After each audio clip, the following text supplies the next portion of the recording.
ہم اب تک جس طرح آپ کو پتہ ہے 8 ارب ڈالر دے چکے ہیں اور کوشش کر رہے ہیں کہ اور مدد کریں لوگوں کی جن کو یہ نقصان پہنچا لاک ڈاؤن کا.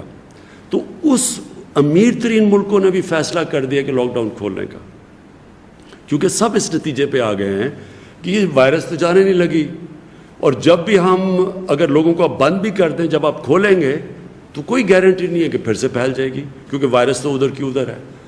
اور کئی جگہ ہوا، ساؤتھ کوریا میں پھر سے پھیل گئی جو پہلے بند ہو گئی تھی، پھر سنگاپور میں انہوں نے بند کیا، روکی، پھر تھوڑی پھیل گئی. تو جو آج آپ کو میں بات کہنا چاہتا ہوں وہ یہ کہ دیکھیں وائرس نے پھیلنا ہے، وائرس پھیلے گی. یہ جو ہمارے اموات بڑھ رہے ہیں، یہ میں آپ کو پہلے دن کہہ دیا تھا جب بھی میں نے آپ کو کہا تھا کہ یہ پھیلے گی، یہ بڑھیں گے. ہم نے اب کیا کرنا ہے؟ دیکھیں اگر ہم نے کامیابی سے اس کے ساتھ گزارا کرنا ہے تو یہ ذمہ داری عوام کی ہے. جتنی عوام احتیاط کرے گی ہم بہتر اس کے ساتھ گزارا کر سکیں گے. اگر لوگوں نے یہ سمجھا کہ جی لاک ڈاؤن کھلا ہے تو ویسی زندگی گزارنی شروع ہو جاؤ جو لاک ڈاؤن سے پہلے تھی، ہم اپنا نقصان کریں گے. ہم نقصان کیسے کریں گے کہ اگر ہمیں بند کرنے پڑے مثلا مخصوص علاقے جدھر تیزی سے پھیل رہی ہے تو ادھر کاروبار ختم ہو جائے گا، لوگوں کو نقصان ہوگا. اس لیے میں آپ سب سے آج درخواست کرتا ہوں کہ ہم یہ جو ایس او پیز دے رہے ہیں، آج جو ہم نے فیصلہ کیا ایک نیگیٹو، میں اس کے اوپر صرف فیصلہ ہو رہا ہے کیونکہ ہمارے خیال میں ٹورزم کو اس لیے کھولنا چاہیے کہ وہ علاقے جدھر ٹورزم صرف 3-4 مہینے ہوتے ہیں گرمیوں کے، جدھر لوگ ان کا روزگار ٹورزم کی وجہ سے ہوتا ہے، اگر وہ ہم نے یہ 2-3-4 مہینے چلے گئے اس کے لاک ڈاؤن کے اندر، جو ایریاز ہم نے بند کیے ہوئے ہیں، تو وہ لوگوں کو اس کے بعد سردیوں میں تو کوئی آمدنی نہیں ہوتی تو اور ان علاقوں میں غربت ہو جائے گی. تو اس کے اندر گلگت بلتستان اور پختونخوا دونوں گورنمنٹس نے فیصلہ کیا آپس میں مل کے ایس او پیز طے کریں گے تاکہ وہ ٹورزم کو بھی اجازت دیں. تو میری آپ سے سب سے التجا ہے، اپیل ہے کہ دیکھیں آپ کو ذمہ داری لینی پڑے گی. ہمیں ایک ذمہ دار قوم بننا پڑے گا اگر ہم نے غربت بھی لوگوں کو غربت سے بچانا ہے، اور دوسری طرف اس کا سلو ڈاؤن کرنا ہے. یہ جو وبا پھیل رہی ہے یہ آہستہ آہستہ پھیلے. اگر آہستہ آہستہ پھیلے گی تو ہمارے ہسپتالوں پہ پریشر نہیں پڑے گا، اور وہ پریشر نہیں پڑے گا تو انشاءاللہ ہمیں امید یہ ہے کہ یہ پیک کر کے نیچے جانا شروع ہو جائے گی اور ہمارا معاشرہ بھی اس کے برے اثرات سے بچ جائے گا. میں آپ کو صرف مثال دینا چاہتا ہوں ہندوستان کا. جس طرح میں آپ کو کہہ رہا تھا، میں پہلے دن سے کہہ رہا تھا کہ ہمیں کیونکہ اپنے غریب طبقے کا دھیان رکھنا چاہیے تو ہمیں اس طرح کا لاک ڈاؤن نہیں لگانا چاہیے جو کہ یورپ اور چائنا اور امریکہ کے کئی علاقوں میں لگا ہے. اب ہندوستان میں دیکھیں، انہوں نے پورا لاک ڈاؤن کر دیا. آج اس کے اثرات دیکھیں کہ جو بیچارے ان کے غریب مزدوروں پہ جو شہروں میں کام کرتے تھے، ایک دم لاک ڈاؤن کر دیا. وہ بیچارے پیدل کتنے میل چل رہے ہیں، اس میں کتنے لوگ بیچارے مرے. کوئی تھک کے ٹرین کی پٹڑی پہ سوئے، وہاں وہ جو لوگ مرے، جو اس سے غربت پھیلی ہے. اور اس کے باوجود پھر بھی کرونا وائرس پھیل رہی ہے. پھر بھی آج ممبئی کے اندر ان کے اسپتال بھر گئے ہیں، ہمارے سے زیادہ وہاں لوگ مر گئے ہیں. یعنی وہ پھیل رہی ہے اور وہ مجبور ہو گئے ہندوستان کہ وہ بھی اپنا لاک ڈاؤن کھولیں، کیونکہ وہ بھی برداشت نہیں. انہوں نے وہاں سب سے بڑا مسئلہ بنا ہوا ہے کہ لاک ڈاؤن کے جو اثرات ہیں اس سے جو غربت پھیل رہی ہے، جو ان کی بزنس ہے، جو ان کی معیشت، جو آگے اس کے اثرات ہیں، تو یہ کوئی بھی نہیں برداشت کر سکتا. اب جو میں دوسری جس بات کے اوپر آنا چاہتا ہوں وہ یہ، اور میں یہ آپ کو پھر سے کہہ دوں کہ ایس او پیز، یعنی کہ جن شرائط کے اوپر ہم چیزیں کھولیں گے، اپنے ملک کی خاطر، اپنے غریب لوگوں کی خاطر آپ اس کے اوپر ضرور عمل کریں. ہمارے اس وقت 2 چیزیں نظر آ رہی ہیں کہ ایک طرف پیسے والے لوگ ہیں وہ عمل کر رہے ہیں، جو بڑے بڑے گھروں میں رہ رہے ہیں وہ لوگ عمل بھی کر رہے ہیں اور سوشل ڈسٹنسنگ بھی کر رہے ہیں. لیکن جو عام آدمی ہیں وہ بالکل اس کا مختلف رویہ ہے. تو میں نے اپنے یہ جو ہم نے یہ جو رضاکار جو ہم نے ٹائیگرز کی پوری فورس بنائی ہے 10 لاکھ کی، میں آج آپ کو کہہ رہا ہوں، اور انشاءاللہ آپ کے پاس ہم پورے ایک پروگرام بھی لے کے آئیں گے کہ کیسے آپ نے لوگوں کے اندر یہ جانا ہے اور ان کو شعور دینا ہے کہ کس طرح اب ہم نے گزارا کرنا ہے اس کے ساتھ۔ ہم بند نہیں کر سکتے لوگوں کو، لیکن ہم کیسے اگر اس کے ساتھ رہنا ہے تو ہم نے گزارا کیسے کرنا ہے۔ تو انشاءاللہ ہم والنٹیئر فورس کو استعمال کریں گے۔ ایڈمنسٹریشن تو کام کر ہی رہی ہے، ہماری پولیس کر رہی ہے، لیکن ان کے اوپر بہت زیادہ بوجھ پڑ چکا ہے، ہماری ایڈمنسٹریشن پہ بھی اور پولیس پہ بھی۔ اور یہ سال تو ہمیں جس طرح ساری دنیا فیصلہ کر بیٹھی ہے کہ کم از کم اس سال تو ہمیں گزارا کرنا پڑے گا اس وائرس کے ساتھ۔ تو اس وائرس کے ساتھ جب گزارا کرنا ہے تو SOPs کے اوپر چلیں گے، اور انشاءاللہ ہماری پوری والنٹیئر فورس، اور اس کو اور بھی بڑا کریں گے کہ یہ جا کے لوگوں کے اندر شعور پیدا کرے کہ کیسے کیا آپ نے کن چیزوں پہ عمل کرنا ہے اور کیسے ہم اس کا پھیلاؤ روک سکتے ہیں، آہستہ کر سکتے ہیں۔ اس کے بعد میں خاص طور پہ اپنی جو ہمارے ہیلتھ ورکرز ہیں، اپنے ڈاکٹرز، اپنی نرسز، میں آپ سے صرف 2-3 منٹ بات کرنا چاہتا ہوں۔ دیکھیں، سب سے پہلے تو میں آپ کو یقین دلاتا ہوں کہ پہلے دن سے مجھے آپ کی فکر تھی۔ جیسے ہی میں دیکھ رہا تھا کہ جو پریشر پڑا پہلے ووہان کے اندر ڈاکٹرز اور نرسز کے اوپر، جس طرح کی انہوں نے قربانیاں دیں، اور پھر ہم اٹلی میں خاص طور پہ آج میری اٹالین پرائم منسٹر سے بھی بات ہوئی تو وہ بھی مجھے بتا رہے تھے کہ کس طرح کا پریشر ان کے ہیلتھ ورکرز کے اوپر پڑا۔ تو ہمیں تو تب ہی پتہ چل گیا تھا کہ ہمارے جو فرنٹ لائن لوگ ہیں جنہوں نے جہاد لڑنی ہے وہ ہمارے ڈاکٹرز اور نرسز ہیں۔ اور مجھے یہ بھی پتہ ہے کہ ہمارے ڈاکٹرز میں یہ پوری وہ بڑے ان کو جب ہم کہتے ہیں کہ لاک ڈاؤن کو ہم کم کرنے لگے ہیں تو ان کو ایک خدشہ ہوتا ہے، کیونکہ وہ سمجھتے ہیں ان کے اوپر اور پریشر پڑے گا۔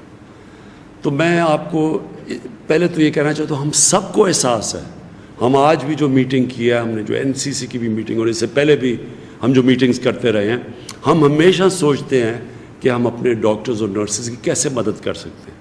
ہمیں پتہ ہے آپ کے اوپر پریشر ہے، لیکن میں پھر سے آپ کو کہوں گا کہ آپ کو یہ بھی دیکھنا ہے کہ یہاں اس وقت ہمارا مسئلہ ہے۔ ہمارے اس وقت 13 سے 15 کروڑ لوگ متاثر ہوئے ہیں اس سے، جن کے حالات برے ہیں۔ ہم نے ایک دفعہ تو پیسے دے دیے ان کو ابھی بھی اور انشاءاللہ کوشش کر رہے ہیں دینے کے کہ اپنا نچلے طبقے کو پیسہ پہنچے، لیکن حکومت کے پاس اتنے ہمارے حالات ایسے نہیں کہ ہم ان کو پیسے کھلاتے رہیں، کتنے پیسے اور دیتے رہیں۔ اور دوسری چیز میں صرف آپ کو یہ کہنا چاہتا ہوں کہ جو لاک ڈاؤن کی وجہ سے ہماری جو اکانومی کے اوپر اثر پڑا ہے، ہماری جو ٹیکس کلیکشن ہے، یعنی جو ہم نے پیسہ اکٹھا کرنا ہے جس سے ملک چلانا ہے، وہ 30% کم ہو چکی ہے۔ ہماری ایکسپورٹس گر گئی ہیں۔ ہمیں آگے خدشہ کہ ہماری جو ریمیٹنسز ہیں جس کے اوپر ہم اپنا خرچہ برداشت کرتے ہیں وہ کم ہو گئی ہیں۔ ہماری جو انویسٹمنٹ ہے اس وقت ساری دنیا میں جو حالات ہیں وہ رک گئی ہے جو انویسٹمنٹ تھی۔ تو اس لیے ایک طرف ملک کا معاشی حالات پہلے ہی اچھے نہیں تھے، اس سے اور زیادہ متاثر ہے۔ دوسری طرف ایک غربت بڑھے گی اگر ہم نے یہ زیادہ تر لاک ڈاؤن کیا، تو اس کے بیچ میں ہم نے یہ بڑا مشکل راستہ ہے جو ہم نے لیا ہوا ہے۔ تو مجھے پتہ ہے، میں آپ کو پھر سے کہتا ہوں، آپ سب کا ہمیں احساس ہے، گورنمنٹ کا ہے، سب فکر کرتے ہیں آپ کی ہر قسم کی مدد کرنے کے لیے تیار ہیں، لیکن یہ آپ نہ سمجھیں کہ ہم یہ لاک ڈاؤن کھول رہے ہیں اور ہمیں اس چیز کا احساس نہیں کہ آپ کے اوپر کتنا پریشر پڑ رہا ہے۔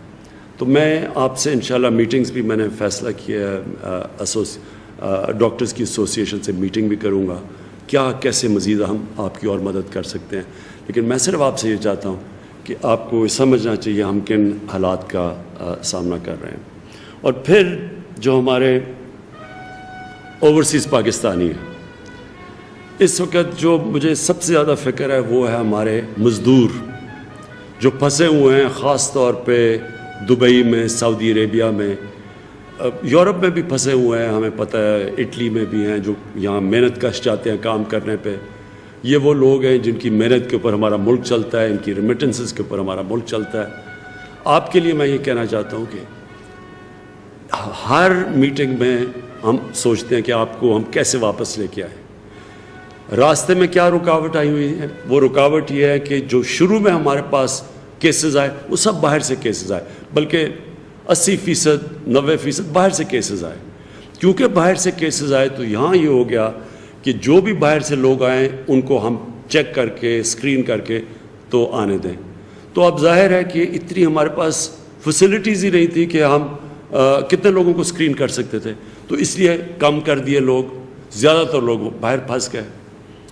اب ہم سارا وقت سوچتے رہے، اور صوبوں کو خاص طور پہ خدشہ تھا کیونکہ باہر سے ساری وائرس باہر سے آ رہی تھی. تو انہوں نے کہا کہ ہم اتنے زیادہ لوگوں کو نہیں لے سکتے جب تک ان کو ٹیسٹ نہ کر سکیں. اب ہم نے ایک اور فیصلہ کیا ہے، کیونکہ ہمیں احساس ہے کہ وہاں بہت زیادہ لوگ ہمارے، اور خاص طور پہ ہمارے مزدور وہاں پھنسے ہوئے ہیں باہر. تو اس لیے ہم نے یہاں فیصلہ کیا کہ ہم اب ان کو آنے دیں گے، صرف ان کا ایک ٹیسٹ کریں گے، اور ٹیسٹ کر کے ہم ان کو گھروں پہ جانے دیں گے. اور جس کا ٹیسٹ پازیٹیو نکلا پھر ان کو کہیں گے گھروں میں کوارنٹین کرو. یہ ہمارا فیصلہ ہے اب، اور اس کی وجہ سے زیادہ اور اب ہم لوگوں کو پاکستان لا سکیں گے. تو یہ خوشخبری یہ ہے کہ آج ہم نے یہ فیصلہ کیا کہ زیادہ جو ہمارے مزدور پھنسے ہوئے ہیں، اور وہ ہم سب کو احساس ہے، وہ جو وہاں اس وقت دبئی میں اور سعودی عربیہ میں خاص طور پہ پھنسے ہوئے ہیں، باقی مڈل ایسٹ میں، تو مجھے خوشی یہ ہے کہ اب ہم آپ کو زیادہ تعداد میں پاکستان لائیں گے. تو آج ہی ہم نے یہ فیصلہ کیا ہے، اور انشاءاللہ آپ دیکھیں گے کہ اگلے دنوں میں آپ کے لیے آسانی ہو جائے گی، پاکستان زیادہ فلائٹس ہو جائیں گی آپ کو ملک میں واپس لانے کے لیے. جو باقی چیزیں ہیں وہ انشاءاللہ آپ کے سامنے کل پھر NCOC کے بعد اسد عمر آپ کے سامنے اپنی ٹیم کے ساتھ پوری اور تفصیل بیان کریں گے جو ہمارے فیصلے ہوئے ہیں. لیکن آخر میں آپ کو اس چیز سے اپنی بات ختم کرنا چاہتا ہوں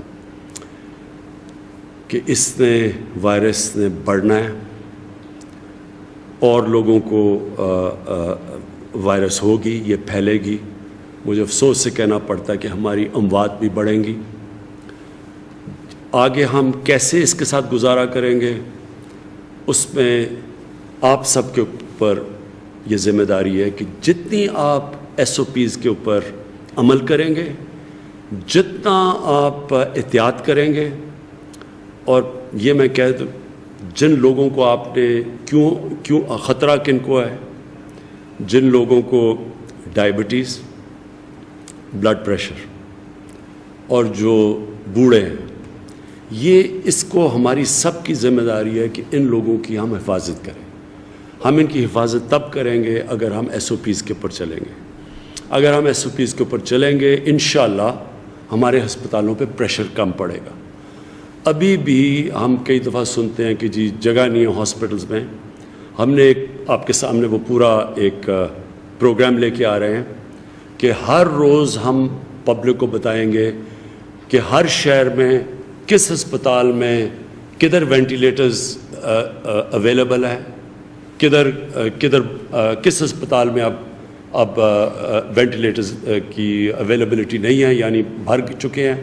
جدھر اویلیبل ہے، تاکہ پبلک کو پتہ چل جائے گا، کوئی بھی جس کو بھی انٹینسو کیئر کی اور وینٹیلیٹر کی ضرورت پڑے گی ان کو پتہ ہوگا کہ ہر شہر میں کس ہسپتال میں وہ ہیں. تو ابھی بھی ہمارے جو 50% سے زیادہ ہر شہر کے اندر اویلیبل ہیں وینٹیلیٹرز، بلکہ کئی اور بھی اس سے زیادہ ہیں، کئی جگہ پہ زیادہ پریشر پڑا ہوا ہے. یہ ہر روز ہم آپ کو آگاہ کریں گے کہ کدھر یہ اویلیبل ہے اور کدھر نہیں، اور ساتھ ساتھ ہم اپنی کیپیسٹی بھی بڑھاتے جا رہے ہیں. لیکن آپ سے میری آخر میں ریکویسٹ ہے پھر سے کہ یہ SOPs، یہ جن کنڈیشنز کے اوپر ہم سب کچھ کھول رہے ہیں اس پہ پلیز عمل کریں. آپ عمل کریں گے ہمیں موقع مل جائے گا کہ ہم اپنے ہسپتالوں کے اوپر پریشر کم پڑے، اور اس کی وجہ سے انشاءاللہ ہم اس وائرس کا اس سال مقابلہ کر لیں گے جب تک اس کی ویکسین نہیں نکلتی. بہت شکریہ، اور پاکستان پائندہ باد.